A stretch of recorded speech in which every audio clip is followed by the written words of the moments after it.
안녕하세요. 저는 충청도 지방에서 거주하는 40대 후반 여자입니다. 매일 재밌게 듣기만 하다가 저도 제보하고 싶은 일이 있어서 용기를 내보았어요. 제 이야기는 제 남편과 관련된 내용이에요. 바로 얘기를 시작해볼게요. 저와 남편은 충청도 어느 지방에서 태어났어요. 저희가 태어나고 자란 고향은 되게 작은 동네고 지금도 개발이 많이 되진 않았어요. 그런데 제가 학교 다닐 때는 더 그랬어요. 초등학교, 중학교, 고등학교도 각 하나씩만 있었어요. 그렇게 작은 동네에서 저는 가부 공장을 운영하시는 아빠 밑에서 태어났어요. 공장을 운영하시던 아빠 덕분에 저는 어린 시절에 부러움을 받으며 살았던 기억이 나요. 물론 요즘 워낙 잘 사는 사람이 많으니까 그게 뭐 어때서 생각하실 수도 있어요. 하지만 저 시절에 우리 고향에서는 우리 집이 잘 사는 편이어서 친구들이 많이 부러워했어요. 남편은 저와 동갑이고 소꿉친구로 자랐어요. 남편의 아버지가 우리 아버지 공장에서 일하시는 분이었어요. 그래서 공장에서 남편과 저는 뛰어다니며 같이 놀았어요. 그러다 어른들에게 걸리면 불이 나게 도망가고 그랬죠. 그렇게 우리는 취학 전부터 초등학교에 들어가서도 매우 가깝게 지냈어요. 거의 그냥 남매처럼 자랐던 것 같아요. 왜냐하면 저도 남편도 외동이었기 때문에 굉장히 많이 붙어 있었어요. 서로 집에서 밥도 자연스럽게 같이 먹던 날도 되게 많았어요. 시골이었기 때문에 밭이 많았는데 서리도 하고 동네 강아지들과도 뛰어다니고 재미있게 지냈어요. 그대로 남편과 저는 중학생이 되었습니다. 중학생 때는 이제 본격적으로 사춘기가 오는 시기잖아요. 둘 다 사춘기가 왔지만 이상하게 서로에게는 관대했어요. 그리고 제가 학교에서 여자아이들과 싸워서 혼자 다니던 시기도 있었어요. 그럴 때 남편만 유일하게 제 곁을 지켜주었습니다. 그렇게 저는 남편에게 더 의지했고 우리는 고등학교에 진학하고도 붙어 다니기 시작했어요. 저희가 초등학교 입학 전부터 그렇게 10년 넘게 붙어 다니니 동네 사람들은 그냥 저와 남편의 하나의 쌍이라고 인식했어요. 저를 보면 준아 어디 갔니? 물어보고 남편이 혼자 있으면 세정이 어딨니? 물어봤어요. 학교에서도 선생님들과 친구들은 저희가 사귀는 것을 아주 당연하게 생각했어요. 저는 서로 누가 사귀자고 한 것도 아닌데 저러니까 웃기더라고요. 그래서 고등학교 2학년 여름에 남편에게 말했습니다. 남편과 개울가에서 놀다가 집에 돌아가는 길이었어요. 야, 이준아, 너랑 나랑 뭐야?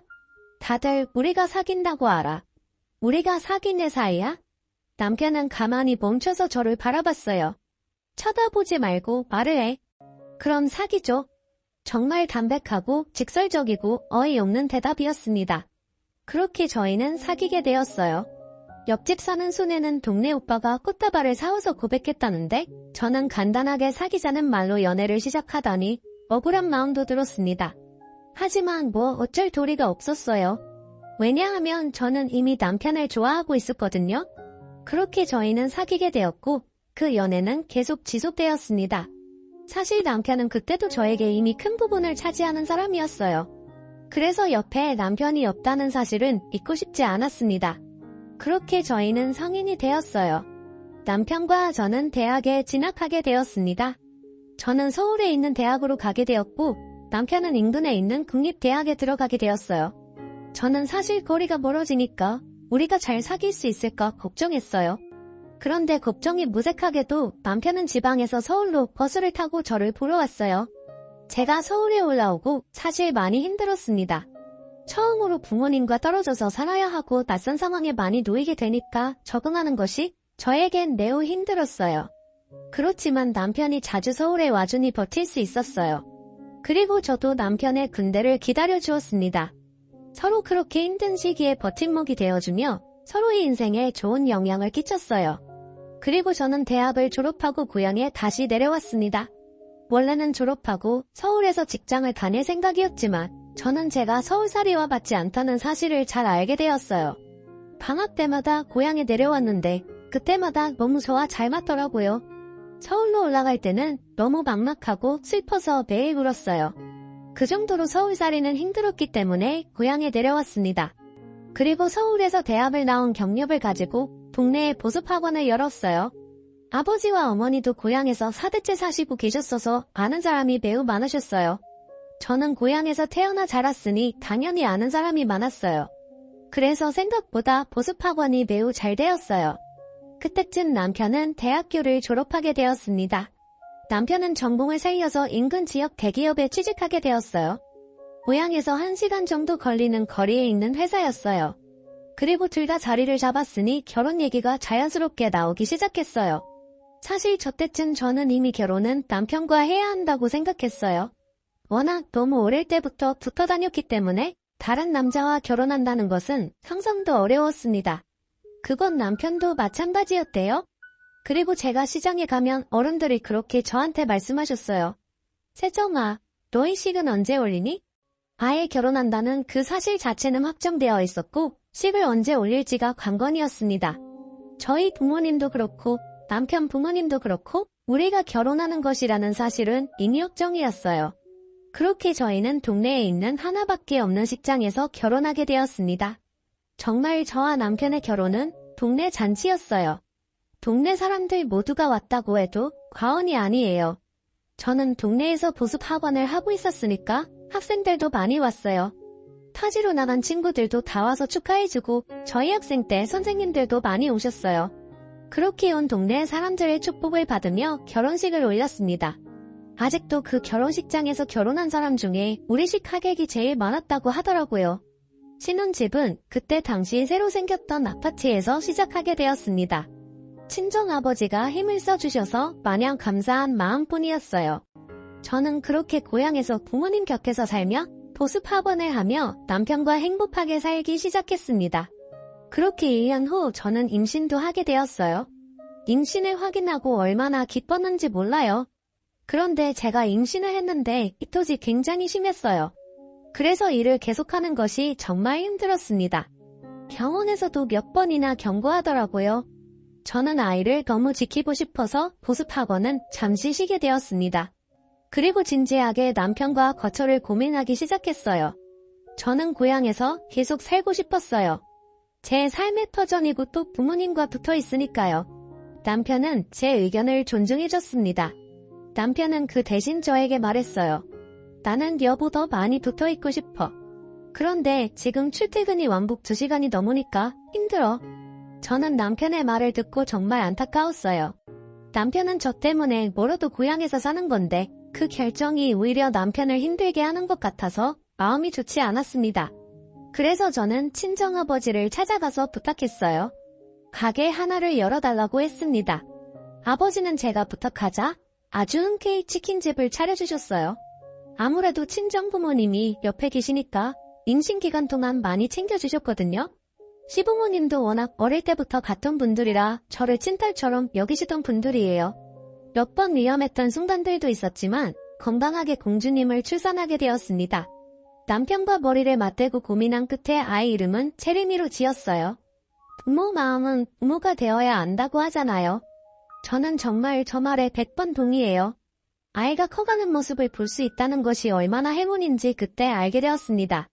남편은 친정아버지의 도움으로 치킨집을 시내에 열게 되었어요.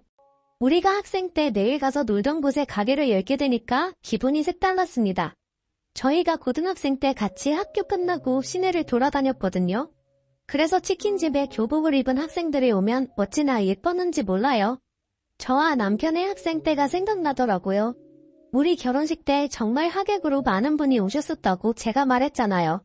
아무래도 시골 특성상 토박이들이 장사해야 사람들이 많이 찾아주고는 했어요. 덕분에 남편의 치킨집도 장사가 잘 되었습니다. 저는 아이가 유치원에 들어갈 때까지는 보습학원을 쉬려고 했기 때문에 남편 치킨집을 자주 도와주러 나갔어요. 아이가 어린이집에서 돌아오면 할 일이 없기도 했고요. 치킨집 운영을 시작하고 바로 옆자리에 분식집이 생겼어요. 분식집 주인은 저와 남편의 동창인 지연이었어요. 지연이도 이 동네 토박이에요. 부모님도 두 분이 아직 고향을 사셔서 저랑도 가깝게 지내던 사이였습니다. 한 가지 안타까운 점은 지연이는 남편과 사대를 했다는 사실이었어요. 지연이는 결혼하기 전에 아이가 생겼는데 결혼식을 올리고 아이 얼굴도 보기 전에 남편이 교통사고로 사망했습니다. 워낙 큰 추돌사고여서 저도 그 사건이 톡톡히 기억나요. 지연이는 수입이 없으니 분식집을 열었다고 했어요. 동창들 옆에 가게를 내서 기분이 좋다고 하더라고요. 그리고 정말 다행인 것이 지연이의 딸 지우가 우리 딸 채림이와 동갑이었어요. 둘이 동갑이고 워낙 동네가 좁으니 둘 다 같은 어린이집에 다녔습니다. 그러다 보니 저는 지연이와 오히려 학창시절 때보다 더 가깝게 지냈어요. 지연이가 가게를 하니까 제가 채림이를 데리러 간 김에 지우도 데리고 하원을 시켜 지연이의 가게에 가서 밥을 사 먹었어요. 지연이는 제가 그럴 때마다 저에게 고맙다고 했지만 서로 돕고 사는 게 이웃이고 친구잖아요. 지연이의 사정을 잘 아니까 일부러 분식집에서 끼니도 많이 해결했습니다. 그리고 힘을 써야 하는 일이 있으면 남편이 가서 도와주었어요. 어차피 다 어릴 때부터 알던 사이여서 서로 의지하며 잘 지냈습니다. 유치원에서 소풍 간다고 하면 치킨집과 분식집을 닫고 아이들 소풍도 따라갔어요. 우리 부부와 지연이는 그렇게 아이도 같이 키우면서 행복하게 잘 지냈습니다. 채린이와 지우도 서로 얼마나 아꼈는지 몰라요. 그러다 저희 아이들이 크면서 초등학교에 들어가게 되었어요. 어느 날 채림이가 저에게 그러더라고요. 엄마, 아빠는 지우 엄마랑도 결혼한 거야? 응? 아니야. 아빠는 엄마랑만 결혼한 거야. 왜 그래? 학교에서 집에 오는데 어떤 할머니가 나에게 엄마가 2명이라 어떡하냐고 그랬어. 에이, 아니야. 아빠한테 물어봐. 채린이의 엄마는 엄마 하나야. 채린이 말을 듣고 나니까 감정이 이상했어요. 제가 안쓰러워서 지연이와 가깝게 지냈고 남편도 워낙 어릴 때부터 알던 사이라 좋은 마음으로 같이 다녔던 건데 남들이 볼 땐 안 좋아 보일 수도 있다는 생각이 들더라고요. 그리고 제가 채린이가 초등학교에 입학하며 보습학원을 다시 열었거든요. 그래서 남편 치킨집에 자주 가지 못했어요. 남편을 굳게 믿었고 또 의심하고 싶지 않았지만 채림이가 저렇게 말하니까 또 여자 마음이란 게 마냥 편하지는 않더라고요. 그래서 다음날 일부러 학원에서 바로 집으로 가지 않고 치킨집으로 퇴근했습니다. 치킨집에 말을 하지 않고 들어갔더니 거기에 지연이가 있더라고요. 세정아, 무슨 일이야? 남편 가게에 오는데 무슨 일이 있어야 오는 건 아니잖아. 그렇긴 하지. 당연히 장난이야. 기분 나쁜 건 아니지? 나도 장난이야. 괜찮아. 장난이라고 대답은 했지만 기분은 나빴어요.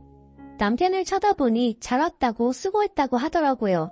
그렇게 남편과 같이 퇴근하고 집으로 가는 길에 제가 기분이 안 좋아 보이자 남편이 먼저 말을 꺼냈습니다. 혹시 지연이 때문에 그런 거야? 여보, 오해 안 했으면 좋겠어. 정말 나는 여보밖에 없는 거 잘 알잖아.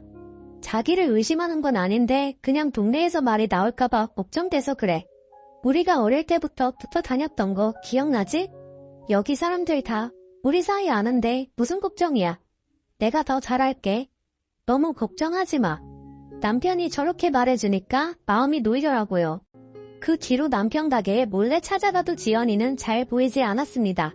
남편이 말을 잘했나 보다 생각이 들어 고맙더라고요. 지연이 분식집에 찾아가도 지연이는 예전처럼 저를 반겨주었어요. 그래서 속으로 내심 미안한 마음이 들었습니다. 아무래도 지역이 좁아서 제가 더 걱정했었어요. 시골 사셨던 분들은 다들 공감하실 텐데 지역사회가 굉장히 좁거든요. 워낙 작은 일로도 소문이 금방 퍼지니까 저도 모르게 계속 조심하는 경향이 있었습니다. 예를 들어 제가 말 한마디를 하면 하루 만에 소문이 다 퍼지더라고요. 또 아무래도 제가 보습학원을 운영하니까 더 그랬던 것 같아요. 학부모들 입김이 세니까 더 뒷말에 예민하게 반응하게 되더라고요. 아이를 낳기 전과 후도 다르더라고요. 예전에는 이 정도까지 조심하지 않아도 괜찮았는데 아이를 낳고 키우니까 조그만 일에도 신경이 곤두서게 되었습니다. 서로 다 아는 사이니까 이런 부분에선 불편한 게 있더라고요. 그래서 마을 사람들 사이에서 무언가 우리 가족의 이깃거리가 되는 게 싫어서 더 예민하게 반응한 것도 분명 맞아요. 아무래도 부모님도 다한 지역에 사니까 그런 것 같아요. 친정아버지가 공장을 운영하신다고 하셨잖아요.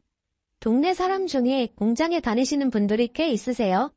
그래서 어딜 가도 아 공장 딸? 하면서 아는 척을 하시거든요. 사실 그래서 학창시절에는 그게 참 싫었습니다. 슈퍼를 가도 아버지 공장 안부를 물으시고 버스에 타도 기사 아저씨가 아버지 안부를 물으셨거든요. 그런데 저도 익숙해졌는지 이제는 적응이 된 것 같았어요. 아무튼 그렇게 이 사건은 지나갔습니다. 남편도 저에게 잘했고 채림이도 학교 생활을 워낙 잘해서 큰 걱정 없이 잘 살고 있었어요. 그런데 어느 날 지연이가 한밤중에 울면서 전화가 오더라고요. 남편한테 전화한 것을 제가 받았습니다. 지연아, 무슨 일 있어? 이 새벽에.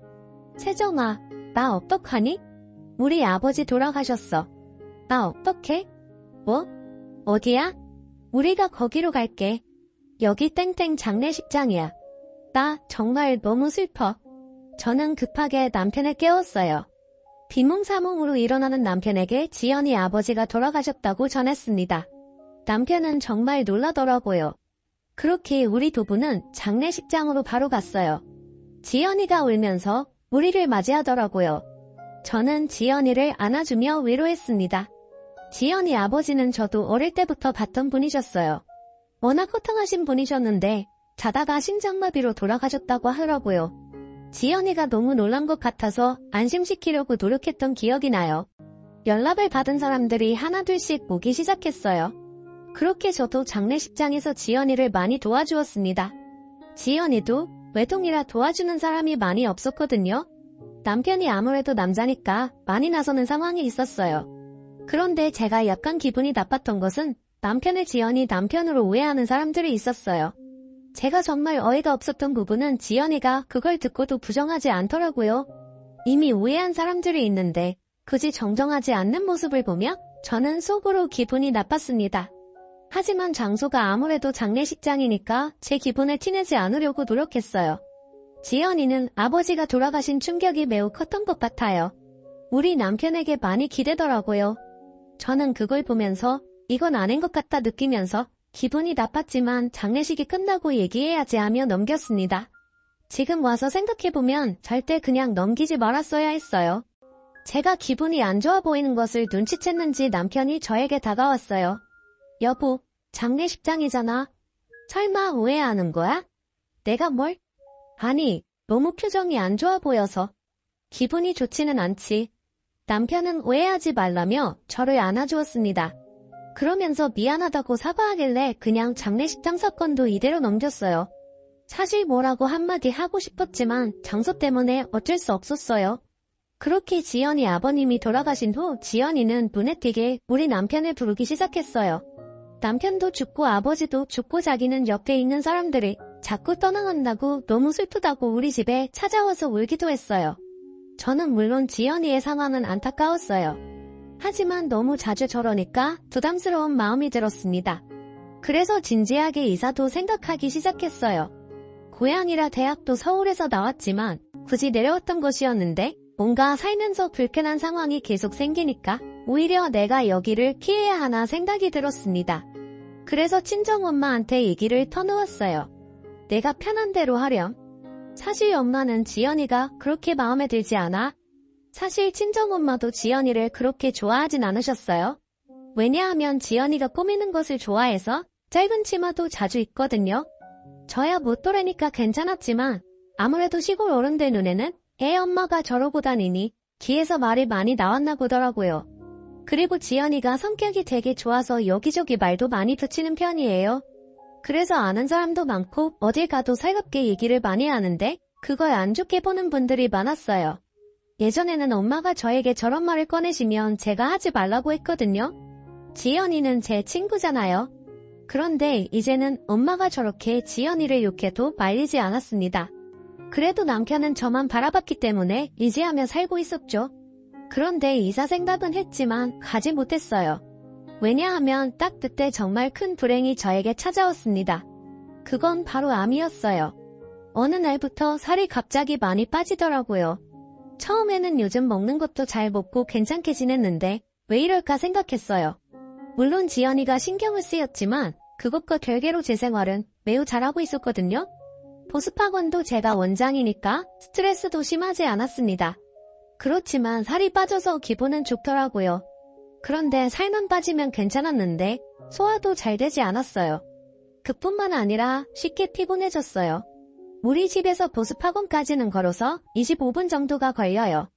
예전에는 아주 쉽게 걸어갔습니다. 사실 저 정도 걷는 것은 일도 아니잖아요. 오히려 산책이죠. 그런데 어느 날부터 걷다가 멈춰서 쉬어야 할 정도로 힘들기 시작했습니다. 소화도 잘 안 되고 머리도 아프더라고요. 심지어 인형까지 있었어요. 제가 상태가 안 좋아서 보습학원도 나가지 못하고 집에 누워만 있으니 엄마가 걱정을 많이 하셨습니다. 그래서 동네 의원에 데려갔는데 처음에는 저보고 스트레스가 심해서 그런 것 같으니 조금만 집에서 쉬면 괜찮아진다고 하더라고요. 저는 그 동네 의원을 제가 어릴 때부터 갔어요. 그래서 의사 선생님이 마치 제 주치의이세요. 누구보다 제 건강 상태를 잘 아시는 분이 그렇게 말씀해 주시니 철석같이 믿었습니다. 유치원생 때부터 엄마 손을 잡고 그 의원을 다녔던 기억이 생생하거든요. 그래서 보습학원을 한 달간 쉬면서 집에서 가만히 있었어요. 남편도 그때 걱정이 되었는지 출근 전과 퇴근 후에 제 상태를 많이 살폈습니다. 채린이도 제가 걱정이 많이 되었나 봐요. 저한테 엄마 아프면 안 돼 말하는데 너무 미안했습니다. 그런데 문제는 제 몸 상태였어요. 아무리 쉬어도 나아지기는 커녕 오히려 더 심해지더라고요. 소화가 특히 너무 안 되더라고요. 그래서 이건 보통 일이 아닌 것 같다는 판단을 내렸습니다. 친정엄마는 큰 병원에 가보자고 하셨어요. 그래서 인근에 있는 대학병원에 가서 검사를 받게 되었습니다. 그리고 바로 알게 되었어요. 제가 위암이라는 것을요. 저는 진단을 받고 너무 멍했습니다. 이 사실이 현실이 아닌 것 같았어요. 도저히 믿을 수가 없어서 대학병원 의사 선생님께 10번도 넘게 물어봤습니다. 하지만 선생님은 단호하게 말씀하셨어요. 미안입니다. 그래도 아직 말기는 아니에요. 치료하면 나아질 가능성이 있기는 해요. 저는 정말 제가 왜 암에 걸렸는지 보통 이해가 가지 않았습니다. 여러분 혹시 그거 아시나요? 암은 가족력이 가장 세요. 그래서 가족 중에 암에 걸리신 분이 계시면 건강관리를 정말 유심히 하셔야 해요. 그런데 제가 의아했던 점은 우리 가족 중에는 암에 걸리신 분이 없으셨어요. 그래서 사실 암에 걸릴 것이라는 것을 전혀 예상한 적이 없었습니다. 만약 누군가 암에 걸린 적이 있었다면 저도 예상했을 거예요. 그런데 그렇지 않으니 적잖이 당황했어요. 제가 원인을 물어봤더니 선생님은 원인은 워낙 다양해서 특정할 수 없다고 하시더라고요. 엄마는 옆에서 진단을 받자마자 우시기 시작하셨습니다. 사실 우리 친정부모님이 나이에 많이 정정하세요. 그래서 저는 부모님이 워낙 건강하시니까 저도 저렇게 건강하게 살 수 있겠지 생각했어요. 그렇게 암 진단을 받고 집에 돌아오는데 현실이 믿기지 않더라고요. 엄마는 계속 보시고 저는 멍해서 가만히 있었어요. 물론 아직 초기 단계라 충분히 치료하면 완치가 된다고 하셨습니다. 하지만 막막하더라고요. 전혀 예상하지 못한 상황이라 그런 것 같았어요. 남편에게 전화를 걸어 할 말이 있다고 했습니다. 그리고 친정 부모님 댁으로 불렀어요. 남편과 아빠를 앉혀놓고 저의 암 사실을 말했습니다. 아버지는 너무 충격을 받으셨는지 줄담배를 피우셨어요. 남편은 제가 암이라는 사실을 고백하자 울기 시작했습니다. 남편이 울자 친정엄마도 덩달아 또 울기 시작했어요. 저도 사실 울고 싶었어요. 하지만 자꾸 머릿속에 우리 딸 생각이 났습니다. 채린이는 이제 겨우 10살이거든요. 아버지한테 아직 못해준 것도 너무 많은데 이대로 세상을 뜰 수는 없었어요. 그래서 강인하게 말했습니다. 나 완치할 거야. 정말 치료도 열심히 받고 운동도 많이 할 거야. 죽는다는 시한부 선고도 아니니까 긍정적으로 생각하자. 제가 저렇게 말하자 부모님도 그제야 괜찮아지셨습니다. 사실 저런 말을 하는 제 마음은 말도 아니었어요. 일부러 저렇게 말하긴 했지만 어찌나 막막했던지 몰라요. 채린이에게는 어떻게 알려야 할지 고민이 되었습니다. 그래도 사실대로 말하는 것이 가장 좋다고 생각해서 집으로 돌아가서 침착하게 말했어요. 채린이는 예상대로 울기 시작했습니다. 엄마 죽어, 엄마 죽으면 나는 죽어. 나는 어떻게 살아? 저를 끌어안고 엉엉 우는 채린이를 달래며 말했어요. 엄마 안 죽어. 치료받으면 살 수 있어. 채림아 괜찮아. 엄마 어디 안 가? 채림이는 그날 우리 부부 침대에서 잤어요. 저를 꼭 끌어안고 죽으면 안 된다고 우는데 정말 가슴이 찢어지더라고요. 채린이를 생각해서라도 씩씩하게 치료받아야겠다고 생각했어요. 채린이가 잠들고 저는 뜬 눈으로 밤을 지새웠어요. 도저히 잠이 오지 않더라고요. 제 마음을 아는지 남편도 쉽게 잠을 자지 못했습니다. 제 손을 부여잡고 남편은 울면서 말했어요. 여보 치료 잘 받자. 어디 가지 마. 나 정말 여보 못 보내. 걱정하지 마. 내가 아까 체린이한테 말했던 거 기억하지? 나 어디 안 가? 저 때문에 우는 가족들을 보는 심정은 말로 할 수가 없습니다. 정말 상실의 아픔은 누구나 겪고 싶지 않은 감정이잖아요. 저도 만약 남편이나 친정 부모님의 암에 걸렸다면 저렇게 행동했을 것 같아요. 체린이가 암에 걸렸다면 저는 살 수 없었겠죠? 그렇게 생각하니 더 치료를 잘 받아야겠다는 마음이 들었습니다. 그리고 친정엄마의 마음도 이해할 수 있었어요. 만약 체린이가 암 진단을 받으면 저는 정말 버티지 못했을 것 같아요. 엄마 마음은 누구나 똑같잖아요. 아마 자식을 키우시는 분들이라면 제 말이 무슨 말인지 이해하실 수 있을 거예요. 그렇게 치료를 받기 시작했습니다. 당연히 보습하고는 그만두었어요. 거짓말을 하기는 싫어서 사실대로 제가 암에 걸려서 그만두게 되었다고 했습니다. 그랬더니 예상 밖의 일이 일어났어요. 글쎄 학부모님들과 학생들이 파티를 열어주었습니다. 꼭 완쾌하고 다시 보습학원을 열어달라는 파티였어요. 사실 말하기 전까지는 걱정도 많이 했거든요. 저는 정말 암 진단을 받았을 때보다 전날 더 많이 울었습니다. 그리고 다들 저를 많이 걱정해 주더라고요. 인류애가 이런 것이구나 느꼈습니다. 어떤 어머님은 제가 우니까 달래주시다가 본인도 우시더라고요. 보습학원 마지막 날 파티를 하는데 학생들이 편지를 주었어요. 그 편지는 아직도 제가 간직하고 있습니다. 저에게 잊지 못할 경험이었어요. 그렇게 저는 항암 치료를 시작하게 되었어요. 제가 살던 고향은 시골이라 대학병원이 없었어요. 기껏해야 동네 의원이었어요. 그래서 인근 대도시로 치료를 다녔습니다. 왕복 3시간이라 힘들긴 했지만 치료하면 나아질 가능성이 있다고 해서 꼭 참고 다녔어요. 저 혼자 가기엔 힘들어서 남편이 동행했습니다. 남편은 싫은 소리 하나 없이 당연하게 저를 따라다녔어요. 정말 고마운 마음이 들었죠. 그리고 아무래도 병에 걸리면 사람이 우울해져요. 그건 당연한 현상이라고 생각해요. 그런데 남편은 제 옆에서 제가 힘들어할 때마다 지치지 말라며 응원해줬습니다. 제가 암에 걸렸다는 소식은 역시나 마을 전체에 순식간에 퍼졌어요. 다들 제가 지나가면 한마디씩 하더라고요. 조기에 발견해서 다행이네. 금방 나을 수 있어. 걱정하지 마. 어쩌다 걸린 거래요? 많이 아픈가요? 우리 집사람도 암에 걸렸었는데 치료하니까 낫더라. 너무 상심하지 마. 식당에 들어가거나 세탁소만 가도 저에게 암에 대한 말을 하더라고요. 처음엔 응원해 주시는 것이 좋았지만 나중엔 제 항문 추스르기도 힘든데 부담스럽더라고요. 물론 치료하면 요즘은 완치가 된다지만 그 과정이 고통스러워요. 그래도 체리미가 엄마 아프지 말라고 저를 볼 때마다 얘기하고 힘들어해서 체리미를 보고 견딜 수 있었습니다. 엄마 많이 아프면 말해. 엄마 나는 나중에 의사가 될 거야. 그래서 엄마가 그때까지 낫지 않으면 내가 고쳐줄 거야. 정말 제 딸이지만 너무 사랑스러워요. 제가 치료를 받으러 대학병원에 가면 남편은 치킨집 자체를 닫았어요. 일하는 직원도 있어서 열어도 되는데 굳이 문을 닫고 저한테만 신경 써주니까 저는 얼마나 고마웠는지 몰라요. 그런데 어느 날 친정엄마가 저를 조용히 집으로 불렀습니다. 엄마 왜 그래요? 무슨 일 있어? 세정아 놀라지 말고 잘 들어. 너희 남편 바람났어. 저는 이게 무슨 소리인가 싶었어요.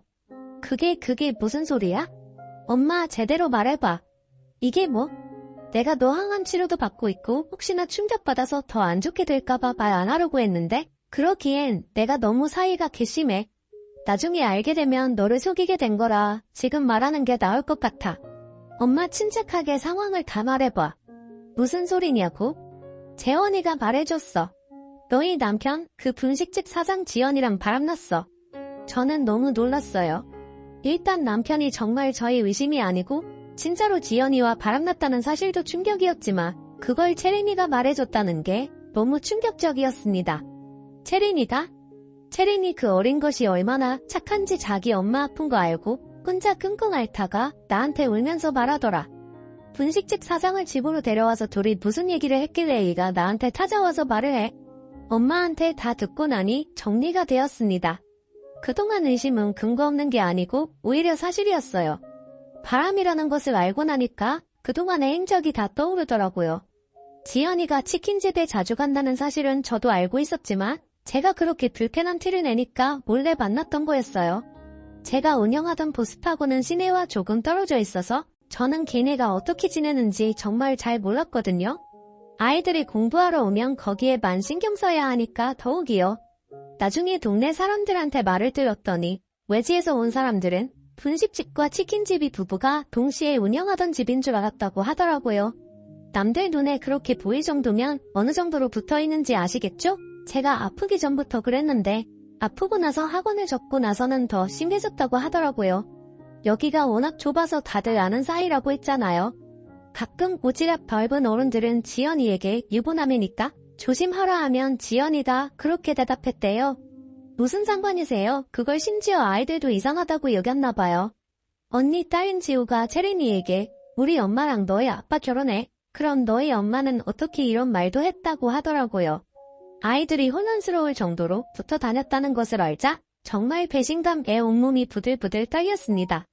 가장 충격적인 것은 채린이가 있는 집에 지연이가 왔었나봐요. 채린이 안녕. 이모가 잠깐 반찬 주러 왔어. 채린이는 그때 마침 태권도 도장에 가야 해서 인사하고 나왔었다고 해요. 그러다 깜빡하고 못 챙긴 게 있어서 다시 집에 들어갔는데 방에서 지연이와 남편이 대화하고 있었던 거죠. 그런데 대화 내용이 정말 충격적이었어요. 보험금 타면 내 차부터 바꿔줄 게 얼마 남지 않은 것 같지 기다려봐. 정말 자기야, 나 기대된다. 지금부터 차 고르고 있을래. 가방도 사줄 거지 당연하지. 원하는 가방 있으면 이리 백화점 가서 골라. 저렇게 방에서 떠들던 소리를 채린이가 방 앞에서 다 들었다고 하더라고요. 채린이는 듣고 혼자 태권도도 가지 않고 길가에서 울었다고 해요. 10살이라서 아예 아무것도 모르는 나이는 아니거든요. 그래서 처음엔 혼자만 알고 있으려고 하다가 외할머니 그러니까 우리 친정엄마한테 가서 말한 거라고 했어요. 저는 정말 그걸 다른 사람도 아니고 우리 딸이 들었다고 생각하니까 목장이 무너졌습니다. 남편과 지연이에 대한 배신감은 말로 할 수가 없었어요. 정말 지연이가 괘씸했던 것은 제가 중간에 불편한 티를 내면 장난이라고 저를 긁었잖아요. 그래놓고는 뒤에서 남편하고 제 얘기를 했을 거라는 것을 떠올리니까 너무 충격이었어요. 쟤들은 저를 얼마나 바보처럼 알았겠어요. 그리고 남편에 대한 배신감은 정말 제 인생 자체를 부정당하는 느낌이었습니다. 남편과 저는 소꿉 친구였잖아요. 기억도 잘 안 나는 아주 어린 시절부터 함께였어요. 미취학 아동 시절부터 학창 시절 내내 붙어 다녀서 그냥 남편은 제 전부였습니다. 저는 남편만큼 저를 이해해주는 사람은 이 세상에 없다고 생각했어요. 힘든 일이 있으면 남편에게 가장 먼저 말하고 기쁜 일이 있어도 남편에게 가장 먼저 전했어요. 저는 당연히 제 인생의 한 부분을 아니 어쩌면 모든 부분을 차지했다고 생각했는데 정말 너무 충격이더라고요. 제 앞에서는 제가 암에 걸렸다니까 손을 부여잡고 울고 또 언제는 밥을 먹다가 혼자 우는 거예요. 제가 너무 당황해서 여보 갑자기 왜 우는 거냐고 물어보니까 남편이 울면서 말했어요. 이런 평범한 일상이 나중에 가면 그리워질까봐 그게 무서워. 나는 여보랑 채림이랑 이렇게 평생 행복하게 도란도란 살고 싶었는데 갑자기 밥을 먹다가 저러니까 저도 너무 당황했지만 말이 너무 슬퍼서 그 말을 듣고 같이 울었습니다. 채림이도 당연히 울었고요. 이렇게 셋이 밥 먹다가 울기도 했었는데 그게 다 가식이라는 거잖아요. 배신도 이런 배신이 있을까요? 저는 엄마한테 내 남편이 바람났다는 사실을 듣고 정말 멍했습니다. 화를 낼 기운도 없고 그냥 이게 현실이 아니었으면 좋겠다는 생각만 들었어요. 그리고 제 눈으로 직접 확인해야 할 것 같았어요. 다른 사람도 아니고 제 남편이 저를 두고 바람을 피웠다는 사실이 정말 믿기지 않았습니다. 물론 채림이가 말한 거니까 틀린 말은 아닐 것이고 저도 몇 번이나 이상하다고 생각했지만 그게 의심으로 남을 때랑 직접 확인하는 것은 완전히 다른 얘기잖아요. 그래서 바로 그 길로 남편 치킨집 보러 갔어요. 여보 무슨 일이야? 오늘 집에서 쉰다며? 저는 그런데 남편이 웃으면서 저를 보니까 눈물이 나오더라고요. 차마 확인받고 싶지 않았던 마음이 커서 그랬던 것 같아요. 만약 물어봐서 그게 사실이라면 저 웃음조차 거짓이라는 거잖아요. 저는 정말 그래서 그냥 치킨집 한가운데서 갑자기 울음이 터졌습니다. 손님들도 있었지만 그건 신경 쓰이지 않았어요. 그냥 제 감정이 우선이었습니다. 여보 왜 그래 많이 아파 지금 병원 갈까? 남편이 달려와서 제 어깨를 감싸며 물었어요. 그런데 순간 역겨운 마음이 들더라고요. 제 앞에서는 이렇게 연기를 하고 뒤에서는 또 지연이에게 차를 사주니? 가방을 사주니 그런 얘기를 한다는 거잖아요. 그래서 남편의 손을 뿌리치고 단도직입적으로 물었습니다. 야, 너 바람났어. 그것도 지연이라. 네가 사람이야 말하다 보니 화가 급속도로 올라오더라고요. 그래서 소리를 지르며 말했어요. 바람 네가 날 두고 바람 미쳤어. 남편은 심하게 당황하더라고요. 무슨 소리야 아니 내가 무슨 바람이야 말이 되는 소리를 해 왜 그래? 정말 많이 아프면 병원에 가자 남편은 저를 억지로 밖으로 데리고 나왔어요. 가게에 손님들이 있어서 그런 것 같았는데 저는 참을 수가 없었습니다. 지연이가 다 말했어. 네가 지연이한테 내 보험금으로 가방 사고 차도 사준다고 했다며? 야 네가 인간이야. 남편은 진정하고 집에 가서 얘기하자고 했어요. 길거리에서 사람들이 다 쳐다봤지만 알바 아니었습니다. 친정엄마가 제가 걱정됐는지 따라오셨나봐요. 옆에 와서 제 남편을 밀치고 울면서 말했어요. 지연아 정말 네가 어떻게 그래? 다른 사람도 아니고 네가 내 딸 어떻게? 남편은 심하게 당황했어요. 저는 치킨집 바로 옆에 있는 분식집으로 향했습니다. 어느덧 사람들이 많이 모여 있었어요. 다들 한마디씩 하더라고요. 진짜 바람이야. 대박 부를 줄 알았어. 아니 어쩐지 분식집 사장이 그렇게 치킨집에 많이 들어가더라. 저는 분식집 문을 열었는데 글쎄 지연이가 안에 있으면서 문을 잠갔더라고요. 문이 투명해서 안이 다 보였는데 싱크대 밑에 숨었는지 손님들만 당황해서 어쩔 줄은 몰라더라고요. 안에 있던 손님이 문을 열어줘서 저도 안으로 들어갔어요. 야 이지연 나와 친정엄마도 들어와서 지연이를 같이 찾았습니다. 역시나 싱크대 밑에 있더라고요. 제가 지연이에게 네가 어떻게 그러냐고 따지니까 지연이는 생각보다 덤덤했어요. 아니 오히려 뻔뻔했어요. 저렇게 뻔뻔해야 유부남과 바람이 나는가 봐요? 너희 남편이 내가 좋다는데 어떡하니 그럼 남편 관리를 잘하던가. 너 그게 나한테 할 말이야 못할 말은 아니잖아. 그리고 가게 나가줬으면 좋겠는데 계속 그러고 있으면 영업방해로 경찰에 신고할 거야? 너무 뻔뻔한 모습에 저는 눈물이 나왔습니다. 남편은 아니라고 부인했지만 지연이가 확인을 해준 거잖아요. 아니라고 믿고 싶었는데 사실이라니 정말 슬펐어요. 하필 내 남편의 불륜 상대가 나도 알고 심지어 친하게 지내던 친구라 이게 진짜 말이 되나요? 여러분 그동안 저를 두고 뒤에서 얼마나 그들끼리 즐거웠을까요? 그걸 생각하니 더 마음이 아팠습니다. 심지어 우리는 아이도 있었잖아요. 각자 딸도 있고 2명이 동갑이라 친하게 지냈는데 도대체 무슨 마음이 길래 불륜을 저지른 건지 궁금했습니다. 지연이의 뻔뻔한 말에 친정엄마는 충격을 받아서 쓰러지셨죠? 정말 난장판이 따로 없었습니다. 사람들도 지연이에게 한마디씩 했어요. 아무리 그래도 유부남을 건들면 어떡해요? 아니 셋 다 도박이면서 너무하네. 어린 시절부터 봤을 텐데 지연이는 정말 당당했어요. 나가세요. 영업방해로 당신들 다 신고할 거야. 그리고 정말 경찰이 신고했는지 순찰차가 왔습니다. 저는 정말 너무 허탈하고 충격이 컸어요. 저는 친정 부모님 댁으로 가서 누워 있었습니다. 도저히 집에 갈 수가 없었어요. 우리 집에 지연이가 들어왔다는 사실을 듣고 나니까 꼴보기도 싫었습니다. 채림이는 제 옆에 딱 달라붙어 있었어요. 친구들이 나한테 이제 지우 엄마가 내 엄마냐고 계속 물어봤어. 나는 그럴 때마다 아니라고 했는데 너무 슬펐어. 그런데 엄마가 아프니까 더 슬펐어. 엄마 아프지 마. 저는 저희 충격도 충격이었지만 채림이가 받은 상처도 크다고 생각하니 가슴이 찢어지는 것 같았습니다. 남편의 바람 소식을 들으니까 친정 아버지도 화가 많이 나셨어요. 남편은 집이 여유가 있지 않았습니다. 그래서 우리 집과 치킨집도 친정 아버지가 다 해주셨거든요. 그리고 남편의 아버지 저에겐 시아버지죠. 시아버지도 젊었을 때 능력 없어서 아무것도 못하고 있으니까 우리 아버지가 당신 공장에 취직시켜 주시기도 했어요. 정말 이렇게 아주 예전부터 우리 집이 도와주었는데 돌아오는 건 불륜이라니 너무 슬펐습니다. 남편은 그날 어디서 잤는지 모르겠어요. 아마 우리 집에 왔을 수도 있겠죠? 저는 불륜 사실을 알고 나서 단 한 번도 우리 집에 가지 않았습니다. 그 집에 가는 것 자체가 역겹더라고요. 어차피 집은 저희 아버지가 해주신 거라 제 명의여서 그들 부동산에 말했어요. 헐값에 내놨으니 금방 팔릴 거라고 하더라고요. 부동산 사장님도 저에게 위로의 말을 건네더라고요. 이미 소문이 퍼진 것 같았습니다. 하지만 제 잘못은 아니니까 그냥 씁쓸하게 웃기만 했어요. 집은 외지인이 우리 고향에 올 예정이었는데 그분이 사셨습니다. 집이 팔렸으니 남편은 나가야 하잖아요. 물론 남편이 우리 집에서 계속 있었는지 지연이 집에 갔는지는 모르겠어요.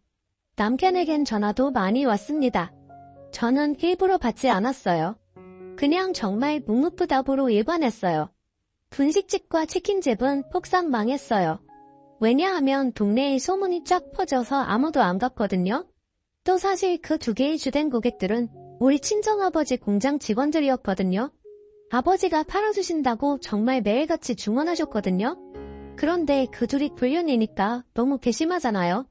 아버지 공장 사람들도 아버지를 굉장히 신뢰하고 좋아하셨는데 소식을 듣고 나서 아예 사적으로도 방문하지 않았더라고요. 또 이런 시골에서는 동네 장사라 평이 굉장히 중요해요. 그런데 여기서 모르는 사람이 없으니까 사람들이 수군대더라고요. 지나가면서 보니까 분식집은 이미 망해서 임대종이가 붙어 있었습니다. 남편은 저를 수십 번 넘게 찾아오고 전화도 했어요. 다 오해라고 했지만 절대 믿지 않았죠. 그냥 바로 이혼 소송을 걸었고 저는 치료를 위해 체리미를 데리고 인근 대도시로 이사를 왔어요. 남편은 친정집에도 찾아가고 공장에도 찾아가고 하더라고요. 모든 걸 가지고 있다가 다 뺏기니 갑자기 조급해졌나 봐요. 심지어 체리미마저 자기를 외면하니까 충격이 큰 것 같았어요. 자기가 잠시 미쳤었다고 제발 용서해달라고 울고불고 난리였습니다. 하지만 저는 동의하지 않았어요. 그냥 정말 꼴보기가 싫었고 남편과 이혼하고 체리미와 둘이 제 경에 완치되면 제주도에 내려가서 살 예정이었어요. 물론 저도 충격이 너무 크고 체리미도 상처를 많이 받아서 제 암 치료를 하면서 동시에 둘이 정신과 치료도 많이 받았습니다. 상담도 많이 다니고 그렇게 둘이 서로 의지하며 힘든 시기를 버텼어요. 친정 부모님도 저희를 적극적으로 지원해 주셨죠. 친정아버지가 오히려 저에게 먼저 체리미와 제주도에 가서 쉬라고 하더라고요. 저도 물론 제가 원하면 고향에 남아도 되었지만 그러기가 싫었어요. 이미 사람들이 다 알아서 불편하겠더라고요. 체리미를 위해서라도 제가 떠나는 게 맞았어요. 물론 남편과 지연이네 가족은 쫓겨나듯 떠났대요. 당연히 고향에서 계속 살 수는 없어 보였어요. 어딜 가도 손가락질을 했으니까. 요? 지우도 학교에 가면 불륜녀 딸이라고 애들이 그렇게 놀렸나 봐요. 그리고 정말 웃긴 것은 둘이 깨졌다고 하더라고요. 저는 사실 그렇게 난리가 나고 둘이 같이 살까봐 그게 걱정이었는데 둘이 대판 싸우더니 서로 내 탓이라고 했다고 하더라고요. 남편은 소송 때문에 종종 보는데 볼 때마다 저를 붙잡고 들어줬어요. 실제로 무릎을 꿇으며 제발 한 번만 용서해달라고 하더라고요. 물론 저는 넘어가지 않았죠. 지연이는 어떻게 사는지 저도 모르겠어요. 지우를 데리고 야밤에 도망갔다는 말만 들었습니다. 그렇게 몇 년의 시간이 흘러서 저는 완치라는 판정을 받게 되었어요. 정말 의사 선생님 입에서 완치라는 말이 나오는데 얼마나 감격스러웠는지 몰라요. 환자분 의지가 상당히 강하셔서 빨리 나으셨습니다. 축하드려요. 그래도 주기적으로 검사는 꼭 해주셔야 해요. 다시 발생할 가능성이 있긴 했지만 일단 지금은 제 몸에 암세포가 없다고 했어요. 정말 얼마나 기뻤는지 세상이 아름다워 보였어요. 이제 정말 힘들었던 시간은 다 호주리미와 제주도에 내려가서 살 예정이에요. 벌써 어디에서 살지 다 정해놨어요. 제발 오면 안 되니까 제주도에서 예쁜 바다도 보고 산도 많이 다니고 회복하는 데 집중하려고요. 체린이에게 걱정이 돼서 언제 물어본 적이 있어요. 체린아, 아빠 보고 싶으면 말해. 나는 엄마만 있으면 돼. 이제는 정말 둘이 의지하며 잘 살아야겠다는 마음만 들어요. 친정 부모님을 보러 고향에 가면 사실 아직 씁쓸한 마음이 들기는 해요. 그래도 제 잘못도 아니고 오히려 고향 사람들이 반갑게 맞아주셔서 좋더라고요. 체린이도 어린 시절을 고향에서 보내서 같이 가서 여기저기 다니는 것을 좋아했어요. 우리 고향이 진짜 노을이 예쁘거든요. 같이 노을을 보며 이런저런 얘기도 많이 하고 아주 행복해요.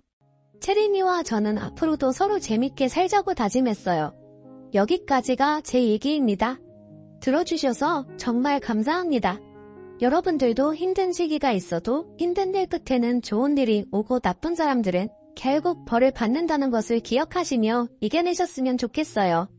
다들 건강 유의하시고 건강하게 사셨으면 좋겠습니다. 감사합니다.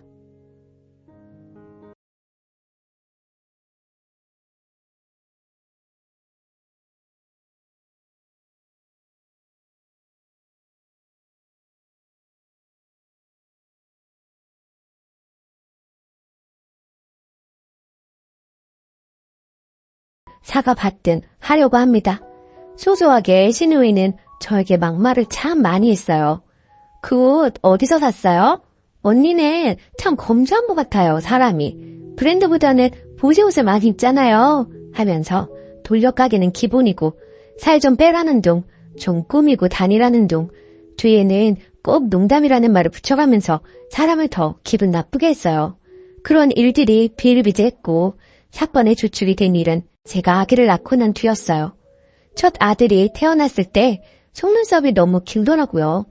유난히 긴 속눈썹에 참 신기하고 귀엽다고 생각했죠. 우리 부부를 닮아 쌍꺼풀이 없지만 속눈썹이 길다 보니 눈이 너무 예쁘다는 말을 참 많이 들었습니다. 그런데 속눈썹 가지고도 신우한테 독설을 들을 줄은 몰랐어요. 그때 20대 초반 미혼이었던 신우가 하는 말이 언니, 양수가 더러우면 눈썹이 길다고 하던데 좀 관리하지 그랬어요. 얼마나 깔깔 웃으며 이야기하는지 콱 지워받고 싶었지만 철없는 신우라 예? 그게 무슨 말도 안 되는 소리예요. 어디서 이상한 소리만 듣고 다니나 봐요. 하고 무시했습니다. 그리고 몇 년 후 둘째 아들도 속눈썹이 길었어요. 주위 사람들이 아들들이 눈이 너무 예뻐서 부럽다, 좋겠다 해주시는데 예쁘게 봐주시니 얼마나 감사한지. 두 아들 다 저희를 빼다박은 모습이 왠지 뭉클하고 기분 좋았죠. 그런데 이 격떨어지는 20대 중반이 된 신우가 또 입을 놀리더라고요. 언니, 관리 좀 하라니까요. 양수가 더러우니 속눈썹이 저렇게 길잖아요. 하더라고요. 그래서 대답했죠. 그러게요.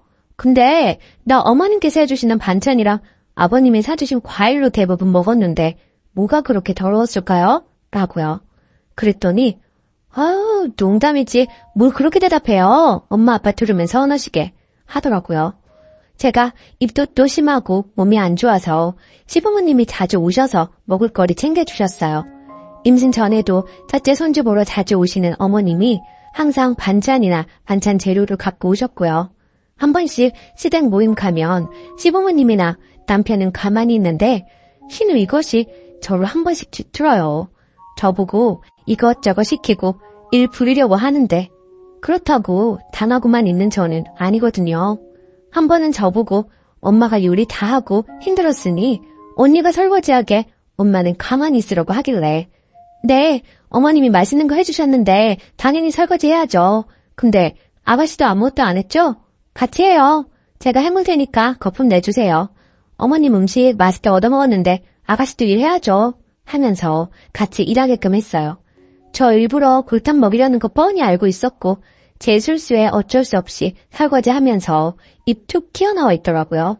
어쨌든 다시 본론으로 돌아와서 그 뒤 신우가 시집가고 허니문 베이비로 아들 출산했어요.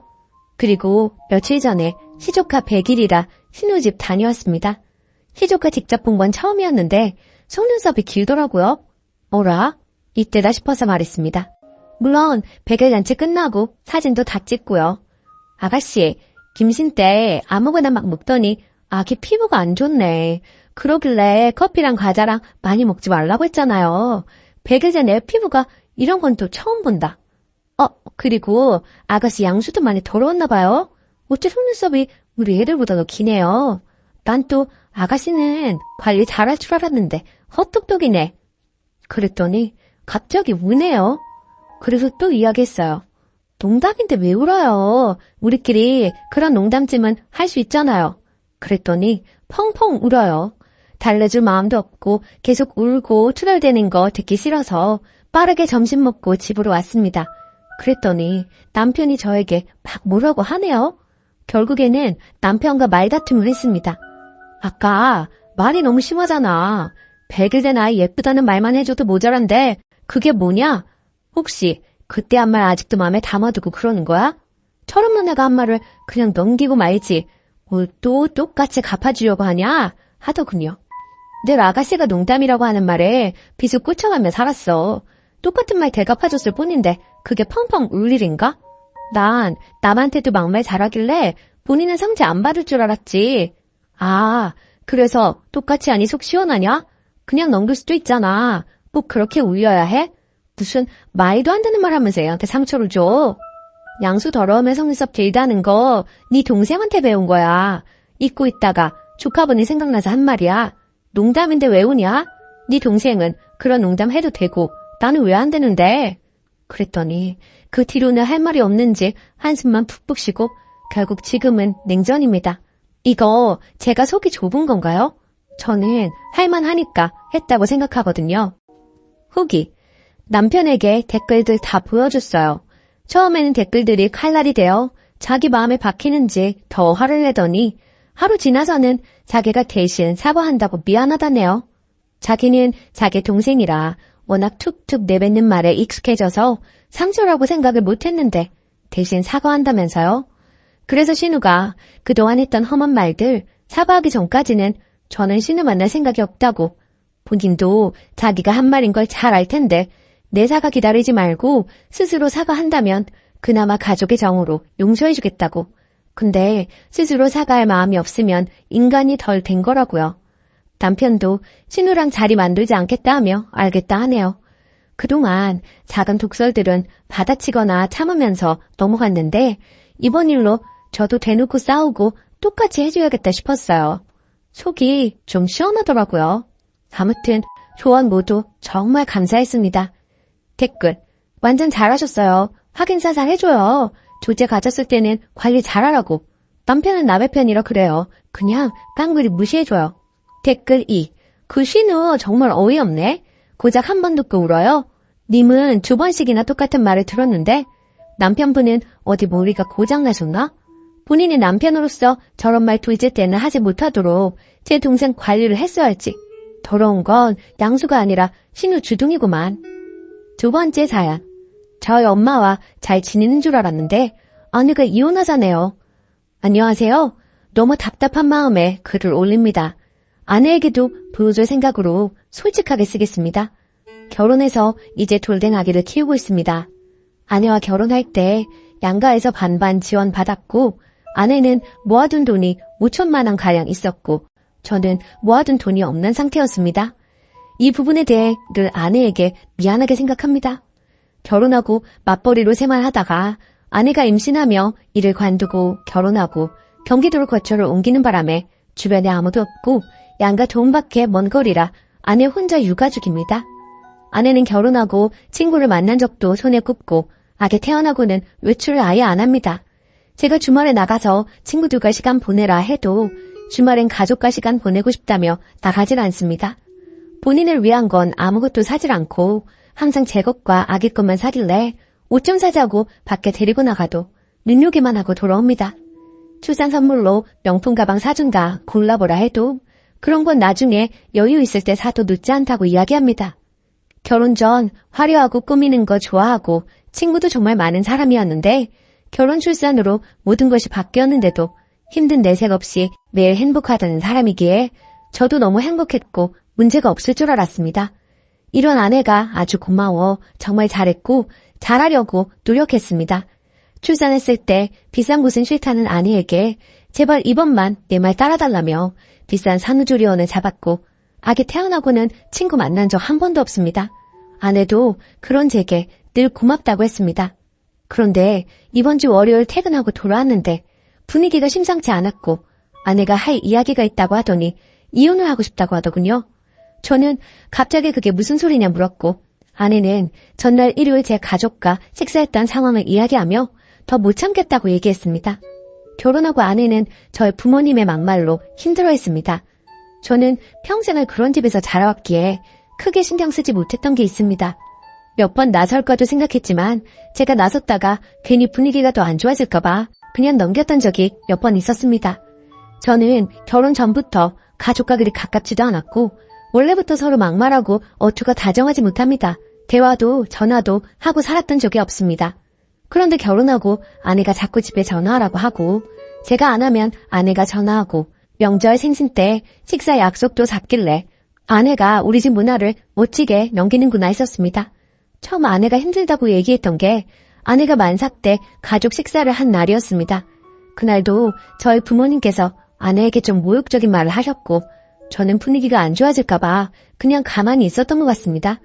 아내가 그날 여태는 그냥 넘겼지만 아기 앞에서는 이런 모습 보이고 싶지 않다며 날 야라고 부르시던 것과 명령체를 쓰시며 비하하는 말, 모욕적인 말을 하시는 걸 못하게 막아달라고 했습니다. 솔직히 여태 그냥 넘겨놓고 이러는 게 저는 이해가 안 가기도 했습니다. 그리고 솔직한 말로 진짜 저는 부모님을 안 보고 살아도 상관없어서 그냥 우리 부모님 보지 말고 살자고 했고, 아내는 그런 걸 원하는 게 아니라며 그냥 잔인 장모님이 저를 대하는 것 정도만 원한다고, 이건 네가 바로 잡아줘야 한다고 했습니다. 그날 이후로 몇 번의 가족 식사가 있었고 부모님께서 거스르는 말씀은 몇 번 하셨지만 심하지 않아 그냥 넘어갔던 걸로 기억합니다. 아내도 별말 없길래 괜찮은 줄 알았는데 갑자기 이혼하자 하니 전 너무 벙찝니다. 여태 저희 부모님들께서 하셨던 행동들과 말들을 날짜별로 모두 정리해서 적어둔 걸 보여주며 여태 본인은 이만큼 참았고 아기를 위해서도 더 그만 참고 싶다고 합니다. 일요일 가족 식사 때 아버지께서 담배를 피우고 아기를 만지고 뽀뽀하셨다는 걸 아내가 나중에 알게 됐고, 아내가 아버님 담배 피우고 아기를 만지고 뽀뽀하신 거야? 물었을 때 제가 응, 손 씻고 내가 봤어 라고 했을 때 아무 말 없길래 그냥 넘어가는 줄 알았습니다. 그런데 자기는 그날 마음이 식었다고 합니다. 제가 아무리 울고불고 매달려도 제가 울면 안아주고 같이 울던 사람이 표정 하나 없이 당장 이혼이 힘들면 별거하며 생각할 시간을 갖자고 합니다. 솔직히 전 부모님이랑 영 끊어도 상관없습니다. 결혼 전에 저는 정말 불행했어요. 결혼하고 이제야 행복해졌는데 제가 왜 우리 부모님 때문에 이런 일을 겪어야 하는지 정말 너무 아내를 붙잡고 싶습니다. 제발 아내를 잡는 방법을 알려주세요. 후기. 여러분들의 조언을 통해 그동안 제가 얼마나 잘못했는지, 궁극적인 문제는 저에게 있다는 것을 절실히 깨달았습니다. 아내는 단호한 성격으로 한번 마음먹으면 잘 변하지 않기에 결국 저희는 별거를 했었습니다. 2개월가량 하게 되었고 그동안 아내에게 매일같이 편지 쓰고 마음을 돌리려고 노력했어요. 그리고 아내에게 앞으로는 절대로 이런 일이 없을 것, 이혼을 제외한 모든 걸 아내가 원하는 대로 할 테니 한 번의 기회를 더 달라고 했습니다. 그래서 결국엔 다시 합치게 되었고 시댁과 만남 횟수와 시간을 줄여서 최소한 교류를 하기로 했고, 혹시나 또 부모님이 잘못된 언행을 하시면 적극적으로 제가 해결하기로 했습니다. 정말 이혼을 했으면 어쩔 뻔했나 너무 아찔하고 무서웠네요. 한 번의 기회를 더 얻었으니 이제부터는 더 아내의 말에 귀 기울이겠습니다. 정말 감사합니다. 댓글. 부모 앞에서 아무 말도 못할 수는 있는데 그게 반복되는 순간 아내를 어떻게든 부모와 떼어놓았어야 해요. 직접적으로 개입해서 아내를 도와줬어야죠. 그런 모습도 안 보이는데 어떻게 평생을 같이 살 수가 있나요? 댓글 2. 너희 부모가 문제가 큰 게 아니라 이 험한 세상에서 겨우 자기 부모도 못 막아주는 네 놈을 믿고 살 수가 없다는 거예요. 글만 봤는데도 님이 얼마나 찐따 같은지 잘 느껴지는데 님이랑 살 부비고 사는 마누라는 어땠겠어요? 오만정 털릴만 하지. 이 와중에 부모 탓만 하고 있는 거 보니까 평상시에 다른 일에도 어떤 태도일지 뻔하네요. 한 번 더 기회가 있으니 잘하세요. 일단 지금은 그냥 시부모님이랑 아예 안 만나게 하는 게 낫겠어요? 오늘의 사연은 여기까지입니다. 안녕하세요.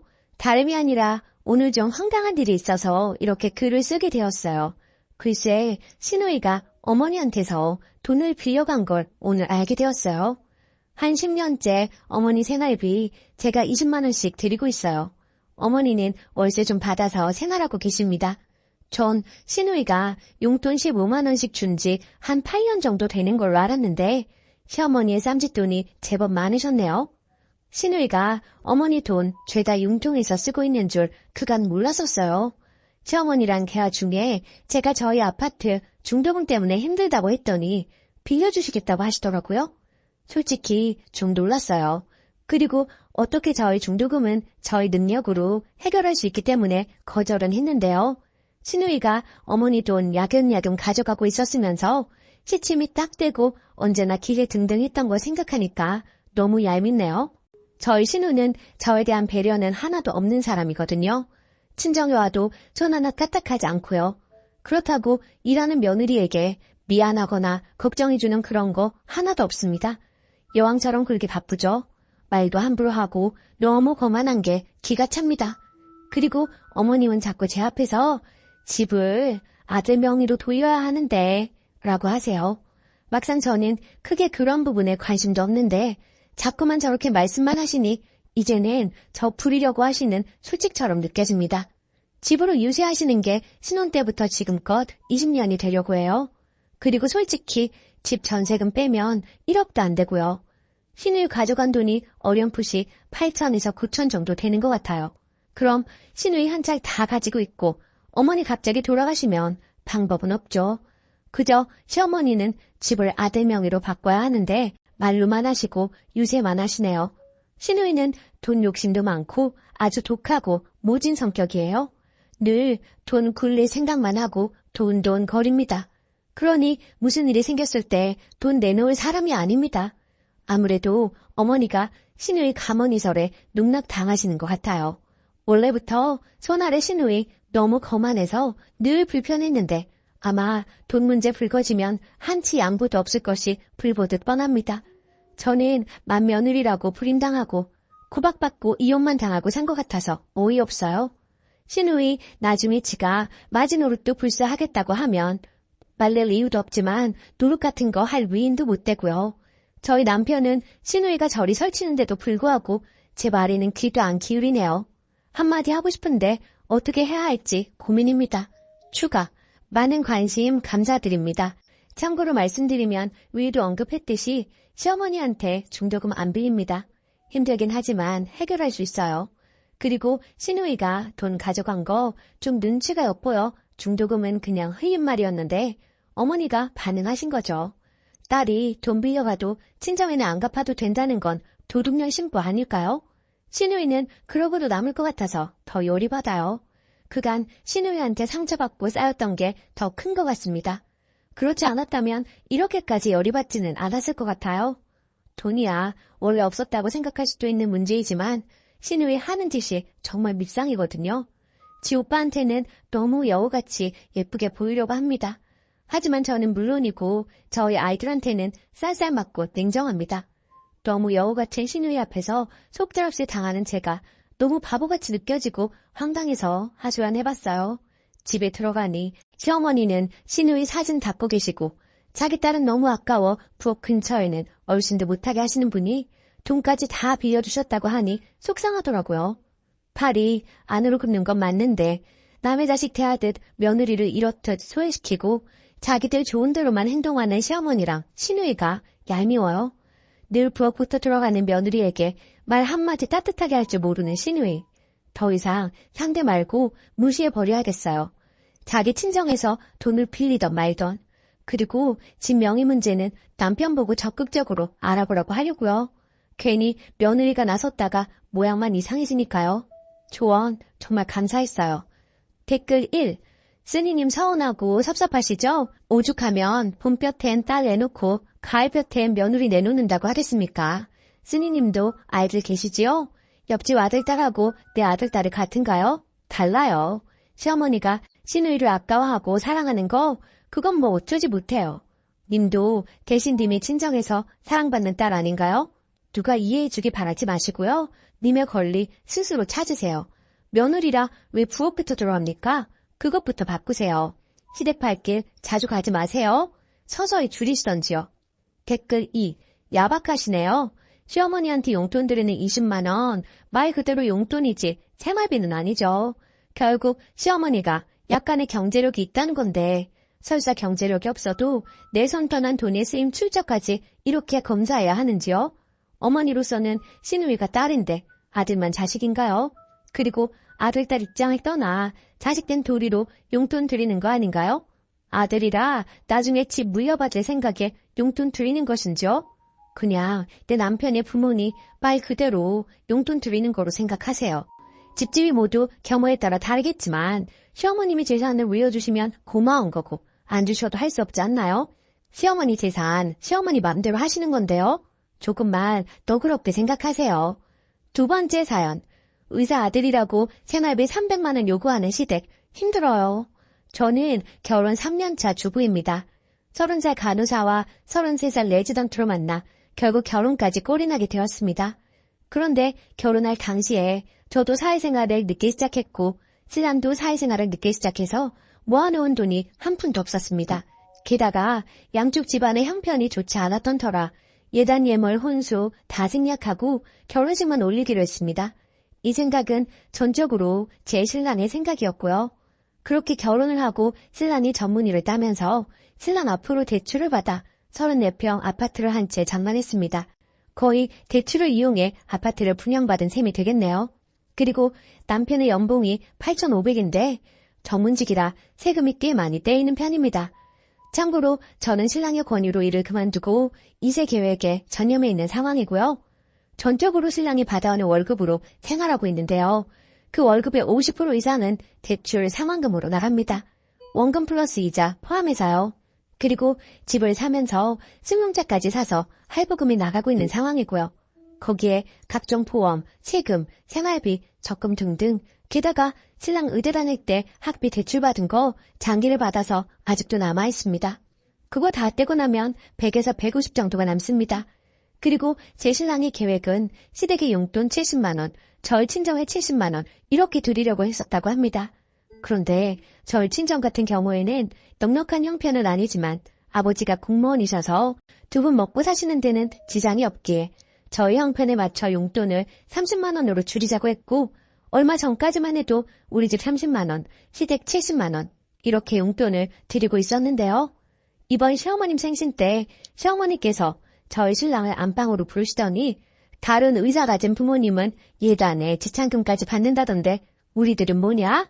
그런 거 하나 받은 거 없고 완전 꽁으로 결혼을 했어. 용돈이라도 한 달에 300만 원 줘라. 그래야지 원 이거. 저희 신랑도 월급 받으면 뻔히 어디로 들어가는지 잘 알고 있었기에 착잡했었고요. 그리고 이번 달 시부모님 용돈 보내드리던 날짜에 도저히 300을 맞출 수가 없어서 일단 100만 원을 보내주었더니 다시 저희 통장으로 재송금을 하셨더라고요. 그걸 알게 된 신랑. 화가 났는지 바로 시댁으로 전화를 하더라고요. 유목조목 설명시켜 드리더라고요. 앞으로 연봉 협상이 더 잘 되면 그때 300으로 용돈 드리겠다고 사정 아닌 사정을 하고 이해를 시켰고요. 그런데 그 후부터 시부모님들의 태도가 180도 달라지셨습니다. 한날은 시댁에 가서 TV를 보고 있었어요. 참고로 시댁과 우리 집의 거리는 승용차로 2시간 30분이 걸립니다. 그래도 한 달에 한 번 이상은 꼭 가려고 노력하고 있고요. 그런데 TV 보시면서 시어머니께서 하시는 말씀이 저 들으라는 듯이 원래 집안의 경제는 여자가 조정하는 건데 저렇게 여자가 돈을 쥐고 있으니 시댁 식구들한테 돈을 쓸 리가 없지 하시면서 마구마구 비난을 하시더라고요. 그리고 동서가 고구마를 구워왔는데 저한테는 먹어보라는 말 한마디를 안 하시더라고요. 너무 섭섭해서 눈물이 나올 지경이었습니다. 그렇게 섭섭한 마음으로 뒤로 한 채 혼자 운전을 하고 집에 가는 차 안에서 눈물이 주룩주룩 흐르더라고요. 그렇지만 사실은 신랑한테는 말할 수 없었고 저 혼자 삭혔습니다. 신랑이 알게 되면 속상해할 테고 신랑 성격에 분명 시부모님들께 한마디씩 할 것 같아서요. 그냥 저 속으로 삭혔습니다. 그리고 이렇게 글을 올려봅니다. 정말 시댁과의 갈등이라는 게 한번 골이 생겨버리니 돌이킬 길이 없다는 것 같다는 생각이 드네요. 이 마당에 적금을 깨고 생활비를 줄여가며 300만 원이라는 용돈을 드려야 할지 아니면 계속 이런 냉전의 상태로 지내야 할지 자식된 도리를 잘하고 싶었는데 무리한 것을 요구하시니 너무 힘이 듭니다. 마음이 정말 답답하기만 합니다. 후기 댓글이 얼마나 달렸을까 생각하며 한참 만에 들어와 봤는데 정말 감사합니다. 그리고 얘기가 길어질까봐 결혼할 당시 상황과 제가 현재 쉬고 있는 부분에 대해서는 설명을 거의 하지 않았는데요. 그 때문에 오해하시는 분들이 계신 것 같다는 생각이 드네요. 우선 제가 결혼할 당시에 혼주와 예단 그리고 신랑 측에서 해주기로 한 예물 다 생략했다고 말을 드렸었는데요. 이야기하자면 너무나도 길지만 최대한 줄여서 얘기를 해보자면 저희 아버지가 공무원이시긴 하시나 어머니께서 꽤 오랜 투병 생활을 하셨던지라 집안 형편이 많이 좋지 않았습니다. 물론 지금은 완쾌되셨고 형편도 어느 정도 자리를 잡은 상황이고요. 하지만 그때 당시 저는 아무것도 가진 것도 없는 데가 무슨 결혼이겠느나 싶어 일단 결혼은 포기하고 살고 있었습니다. 그러던 중에 지금의 신랑을 알게 된 것이고요. 그때 당시 제 신랑 끊임없이 저에게 다가왔고 제 마음 잡으려고 고생 많이 했던 사람입니다. 그럼에도 그런 신랑의 마음 저는 받아줄 수 없었고요. 저의 못난 현실 때문에요. 그런데 그런 사정을 다 알게 된 신랑이 저를 다 이해해주고 감싸주더라고요. 그렇게 그 사람의 진심이 통했고 결혼에 꼴이 나게 된 것입니다. 그렇게 처음부터 저의 사정을 알고 있었던 신랑은 결혼하기 전부터 혼수, 예단, 지참금, 예물까지 다 생략하자고 했었고요. 그 부분에서 굉장히 주관이 뚜렷했습니다. 반면에 저는 그래도 기본적인 것은 빚을 내서라도 해가야 한다는 주의였던지라 쉽사리 받아들이기 쉽지가 않았지만 신랑이 시부모님들께 허락까지 받은 상황이었고 시부모님들 또한 그렇게 하자며 의견을 내주셔서 저희는 정말 감사하던 마음으로 따라가게 된 것이었고요. 물론 그게 시부모님들의 진심이 아니라는 것은 나중에 알게 되었지만 말입니다. 그리고 제가 일을 하지 않고 있는 부분은 얼마 전 아이를 가지기 위해 산부인과에 가서 검진을 해보니 모든 게 정상이긴 하지만 육체적, 정신적인 스트레스는 아기를 갖는 데 있어서 나쁜 영향을 미칠 거라고 하더라고요.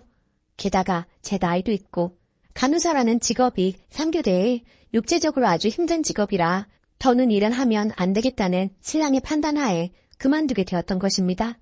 그리고 전부터 신랑은 제가 일을 그만두고 자신이 내조를 해주길 원했던 이유도 있었고요. 물론 이 일 또한 저희 시댁에서는 탐탁지 않게 여기고 있습니다.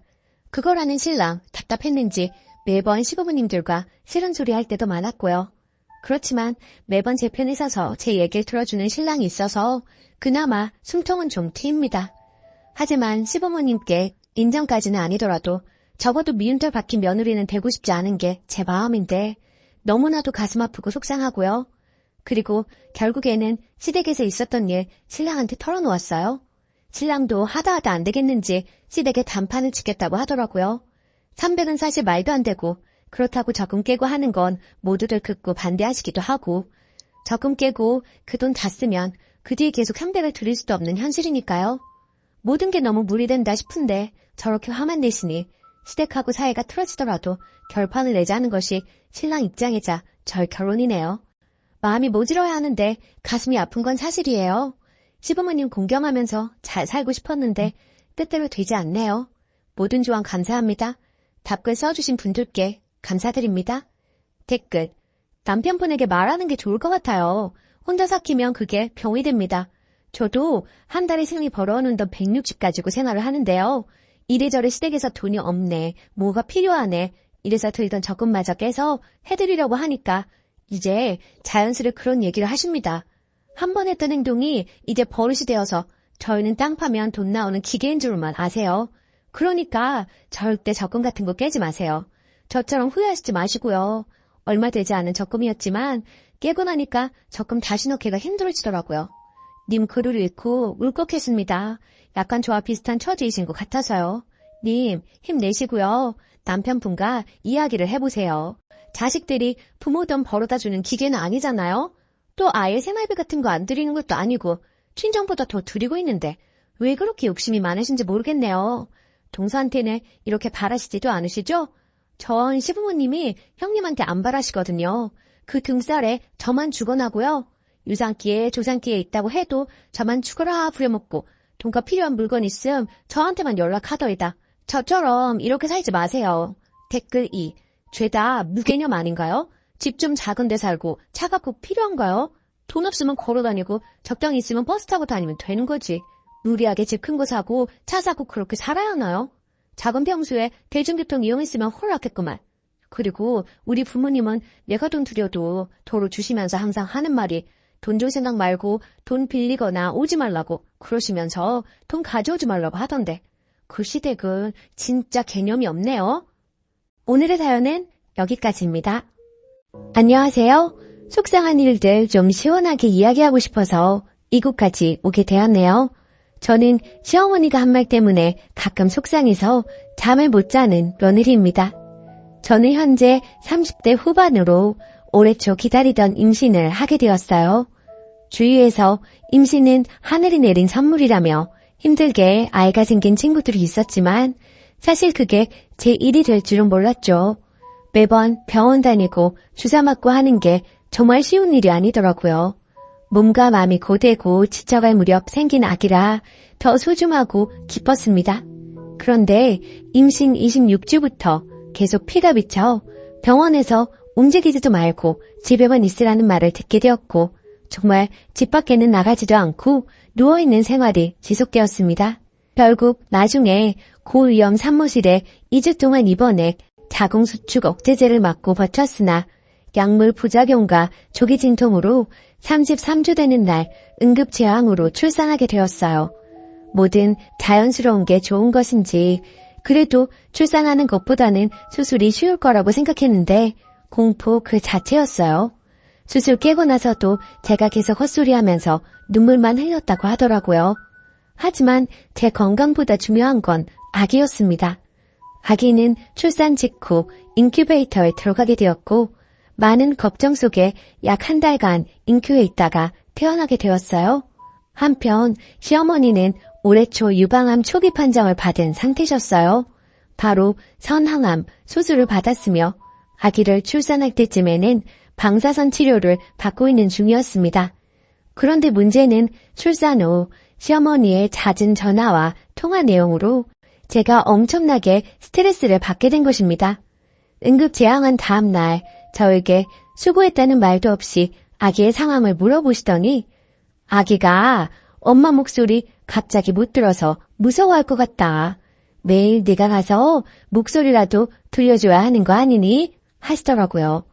신생아 중환자실에서 아기 면회 안 된다는 거를 여러 번 설명해도 이해를 못했어요. 그리고 아기가 집에 오고 나서는 거의 2달간 2, 3일에 한 번씩 전화했는데 주로 가족 단톡방에 보낸 아기 사진을 보고 요즘 육아 방식에 맞지 않는 이상한 지적들을 계속해서 하셨어요. 정말 사진 보내기 싫을 정도로요. 이를테면 아기 사진 보내면 뜬금없이 아기 양말 신겨라, 발 시렵다, 애 감기 걸려. 또 애가 젖병을 들고 있으면 분유 먹이지 마라, 엄마 모유를 먹여야 건강한 거야. 안 그래도 일찍 나온 애 네가 관리를 잘해야 하는 거다 하시기도 하고 백태를 거지에 요구르트를 묻혀서 닦아봐라 등등 얘기하셨어요. 그런 말들을 아기를 키워본 선배로서 하실 수 있는 말이라고 100번 이해해도 그 뒤에 시어머니 본인의 하루 일상 이야기, 음식 잔소리 등을 최소 30분, 최대 1시간 통화로 얘기하시니 너무 지치더라고요.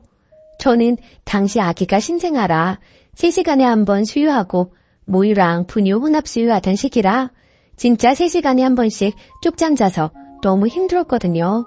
진짜 울고 싶은 상황이 여러 번 있었는데 그래도 시어머니가 투병 중이라 마음을 상하게 하고 싶지 않았고 조산을 경험하지 못하고 신생아 육아에 대한 기억이 오래돼서 가물가물하신가 보다라고 생각하고 이해하기로 했어요. 조산 과정과 제 심정, 육아가 녹록지 않은 상황을 디테일하게 2-3번 설명하면서 이해시키려고 노력했습니다. 근데 어느 날 아기의 병원 정기검진 날에 전화가 와서 통화하는데 시어머니가 아니 아기가 왜 이렇게 자주 병원에 가냐? 하시고 물으시더라고요. 그래서 제가 큰일이 있는 건 아니고요. 아기가 일찍 세상에 나와서 잘 성장하고 있는지 확인하는 건데 다행히 이슈 없이 크고 있으니 걱정하지 마세요. 라고 했더니 웃으면서 네가 아기 내보낸 건 아니고? 라고 얘기하시는 겁니다. 순간 잘못 들은 건가? 했는데 다시 웃으면서 아기는 엄마 뱃속이 좋아서 더 있고 싶었는데 네가 내보낸 거 아니니? 라고 얘기하셨어요. 그 뒤로 마음이 너무 상하고 슬프기도 하고 화나기도 하고 전화 끊고 나서 남편에게 이 이야기를 했고 남편도 너무 충격받고 미안해 하더군요. 그 뒤로 저는 정신건강을 위해 시어머니랑 거리를 둬야겠다고 생각하고 부재중 답 전화도 안 하고 가족 단톡방을 보지 않았습니다. 그랬더니 시어머니가 남편에게 제가 왜 그러냐고 물었고 화가 난 남편이 한 소리를 했더니 시어머니와 아휴 걔가 그렇게 말하디? 나는 그냥 며느리한테 농담한 건데 걔가 좀 예민한 것 같다. 뭐 내가 악의적으로 그런 말을 했겠어? 농담으로 한 거지 하셨다네요. 시어머니의 뻔뻔한 반응에 남편이 더 화가 나서 엄마 며느리가 예민한 게 아니고 어머니가 농담으로 할 수 없는 얘기를 한 거예요. 안 그래도 우리가 아기 일찍 낳았을 때 얼마나 마음이 아팠는데 그리고 며느리는 몸도 마음도 얼마나 힘들었다고요. 그런 말 농담이라고 하시면 안 되죠. 하고 뭐라고 하면서 아내한테 함부로 하지 말라고 얘기했다네요. 그제야 시어머니가 알겠다고 반응하셨대요. 그렇게 상황이 마무리되었는데 저는 생활하다 불쑥 그 말들이 떠올라요. 시어머니의 비상식적인 말이 떠오를 때마다 그때마다 화가 나서 다시는 보고 싶지도 목소리도 듣고 싶지 않다는 생각이 드네요. 그래서 앞으로 올 설날에 너무 시가에 가기 싫은데 남편, 아기, 그리고 치료 중인 거 고려하고 꼭 참아야 되는 건지 혼자 답답하고 너무 스트레스 받는 중입니다. 어떻게 하는 게 현명할까요? 후기. 결국 이번 설에는 안 가기로 남편하고 합의했어요. 아이 때문에 움직이기도 어렵고 다 안 가기로 했고요. 지금은 시어머니랑 불편하고 어색하겠지만 점점 이렇게 멀어지는 분위기를 만들어야 나중에 서로 힘들지 않을 것 같네요.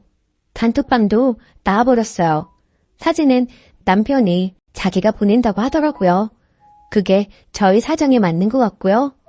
조언해주셔서 감사했습니다. 댓글. 안 내키면 설날에도 가지 마요. 엄마가 행복해야 아기도 행복합니다. 남편에게는 밤에 잘 때도 생각나고 너무 스트레스라고 하시고 상처받은 마음이 풀리려면 시간이 좀 필요할 것 같다고 하세요. 그래도 남편이 정상이라 천만 다행입니다. 남편까지 승리 보고 예민하다고 몰아붙이면 이번 생은 힘들어서 어떻게 사나요? 댓글 2. 농담 아닙니다. 지 귀한 손자 달수 못 채우고 내놨다고 화풀이하는 거예요. 자기 딴에는 직접 화 안 냈으니 자기 정도면 좋은 사람이라고 생각하고 있을지도 모르겠네요. 연락하지 마시고 손주도 보여주실 필요 없습니다. 남 마음 아픈 줄 모르는 사람하고 깊게 연관되면 고달픕니다.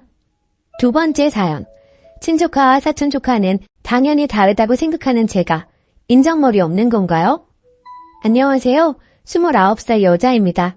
제 상식과 벗어난 일을 겪어서 이곳이 결혼하시고 실제 조카, 자녀가 계신 분들이 많을 것 같아 조언 좀 구하고자 이렇게 글을 남깁니다.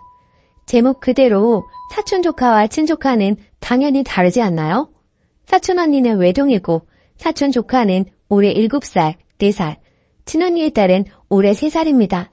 사촌 언니는 외동이고 저랑 10살 차이가 나고 제가 아기를 좋아하는 편이라 친언니 아기가 없었을 때는 사촌 조카 출산, 돌, 가끔 어린이날, 명절, 크리스마스, 생일 때 옷, 신발, 용품 등을 사줬습니다.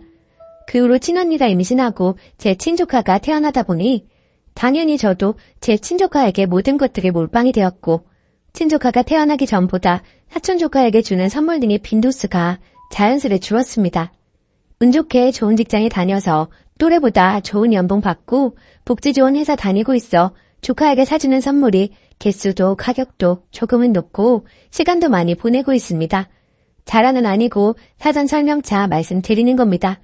그리고 제가 일주일 전에 영국으로 출장을 다녀왔는데 버버리 유아 제품이 한국보다 저렴해서 내년에 입을 트렌치코트, 치마 등을 조카 크리스마스 선물 기념으로 사왔습니다. 어제 부모님, 언니 부부랑 저녁 먹기로 해서 본집에 갔더니 사촌 언니 부부, 이모가 저녁 약속 전에 시간이 남아 오랜만에 들렀다고 집에 있었어요. 엄마나 언니도 제가 버버리나 다른 장난감 가져올지를 모르고 따로 연락을 안 해줬기에 제가 쇼핑백이랑 장난감을 양손에 들고 나타나니 뭐야? 라고 해서 친조카 선물이다 하고 출장 간 김에 샀다 하면서 작은 방에 넣어놨고 그 자리에서 보여주고 예쁘지? 뭐 이러면 좀 그렇고 재수없을 것 같아서 이모네 식구들 있을 때는 열어보지도 않았습니다. 근데 사촌 언니가 내 거랑 우리 애들 건 없어? 이러길래 이건 나도 비싸서 못 입어 하면서 장난질에 넘겼는데 저만 장난이고 사촌 언니는 장난이 아니었나 봐요. 오늘 카톡으로 아무리 사촌 조카랑 친조카 다르다고 해도 돈도 잘 버는데 버버리가 아니라도 우리 애들도 크리스마스인데 장난감 하나라도 사줄 수 있는 거 아니야? 만약 준비 못했으면 기분 좋게 용돈이라도 조금 한 번 줄 수 있는 거 아니야? 라고 메시지가 왔더라고요. 저로서는 어이가 없어서요. 퍼부으려다가 엄마랑 이모 사이 생각해서 언니랑 이모 애들 있는지 몰랐다. 그리고 버버리는 나도 영국 간 김에 산 거고 사실 그동안 내가 언니네 애들 사촌 조카 치고는 돌, 생일 등등 챙길 만큼 챙겼고 우리 언니도 뭘 해주면 고맙다고 하지 당연하게 바라지 않아. 이랬더니 돈 잘 벌고 좋은 직장에 능력도 있는 줄 알았더니 이런 것도 사촌이라고 제거했던 거니? 어쩌고 하길래 저도 못 참고 언니는 나한테 뭘 해줬길래 당당하게 바라는 거야? 내가 공부하고 시험 보고 회사 좋은 곳 간 거 내가 내 능력으로 간 거지. 언니가 나한테 축하한다는 그 말 제외하고 나한테 뭐 해준 거 있어? 내가 열심히 해서 얻은 결과에 대해 왜 모임 칭찬하려고 하는데. 그리고 나 땡땡이한테 지금 해주는 거 진영부한테 받은 고마움 갚는 거다. 나 시험 합격하고 취업했을 때 고생했다며 가방 사주고 생일 때 뭐 사주고 했는데 내가 받은 게 있으니까 갚는 거지. 그냥 무조건적으로 봉사하고 퍼주는 게 아니야. 그리고 설사 내가 내 언니한테 무조건적으로 봉사한다고 해도 언니한테 이렇게 설명할 필요도 없고 라고 하니 그래 너 잘났다. 언제까지 그렇게 잘나는지 한번 볼게. 이러길래 그냥 차단하고 씹었습니다. 같이 욕해주세요 이런 의도 아니고 제가 센스가 좀 없었던 건가요? 사촌 언니 큰딸은 내년에 학교 가니 가방이라도 사줘야겠다고 생각하고 있었는데 얘한테 그러면 안 될 수도 있지만 그 생각도 싹 사라지고 정 떨어져서요. 추가. 어제 글 올리고 댓글 달아주신 거 오늘 아침에는 읽을 수 있는 개수였는데 지금은 아침보다 더 많은 댓글이 달렸네요. 먼저 소중한 의견 감사합니다. 그리고 오춘 조카라는 거 촌스로는 아는데 하도 사촌 조카 하다 보니 글이 이렇게 적었는데 앞으로는 확실하게 오춘 조카라고 하려고요. 왜 그동안 선물을 많이 해줬느냐 하는데 사촌 언니 아이들을 이모가 봐주고 있고 엄마랑 이모가 사이가 좋고 집도 가까워 서로의 집 막내가 잦았습니다. 그러다 보니 저희 엄마도 저도 자연스레 사촌 언니 자녀에게 정이 쌓이고 예뻐해서 자발적으로 사준 거고 사실 엄청나게 많이 자주 무엇을 사주지는 않았습니다. 저도 눈치가 있고 어마어마한 명품 선물도 아니고 겨우 버버리 가지고 자랑하는 건 없어 보인다 생각해서 만약에 사촌